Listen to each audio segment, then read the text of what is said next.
বাড়িতে যদিও কেউ আসে এই গরমের মধ্যে তাহলে কিন্তু তৎক্ষণাৎ এই শরবতটা বানিয়ে দিতে পারো। শুধু আম থাকলেই হবে। আমটাকে এইভাবে পিলার দিয়ে ছুলে নিয়েছি, কাঁচা আম। তারপরে দেখো এইটার ভেতরের অংশটা, বীজটা ফেলে দিয়ে এইভাবে টুকরো টুকরো করে কেটে নেব। ছোট ছোট টুকরো করে কেটে নিয়ে এটা মিক্সার গ্রাইন্ডার জারের মধ্যে দিয়ে অল্প জল দেব। জল দিয়ে এটাকে ঘুরিয়ে নিলাম, একদম স্মুথ হয়ে যাবে। তারপরে দেখো এখানে আমি এটাকে ছেঁকে নেব যদি অবশিষ্ট কিছু থাকে। তারপরে সেই জন্য আবার সেই অবশিষ্টগুলোকে আবার আমি অল্প জুসটা দিয়ে, আমের জুসটা দিয়ে আবার এটাকে আমি পিষে নিলাম। পিষে নেওয়ার পরে একদম স্মুথ হয়ে গেছে এখন। তা সব একসাথে মিশিয়ে দেব। মিশিয়ে দিয়ে একটা বড় জার নিয়ে নেব। বড় জার নিয়ে সব আমের জুসটা দিয়ে দিলাম। তারপর এখানে আমি একটু টক দই দিয়ে দেবো। তারপরে এখানে অল্প নুন দিলাম, অল্প ভাজা জিরার গুঁড়ো দিলাম, এখানে একটু পুদিনা পাতা দিলাম, তারপরে অল্প 2 চামচ চিনি দিয়ে দিলাম। এটা একদম ইনস্ট্যান্ট আমের শরবত হয়ে যায় বন্ধুরা। আর তারপরে ঘুরিয়ে নিয়ে পরিবেশন করব অল্প বরফ দিয়ে।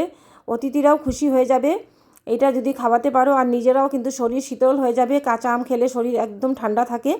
তো বাড়িতে অবশ্যই বানিয়ে খাবে, আর লাইক আর সাবস্ক্রাইব করবে, আর কমেন্ট করে জানাবে।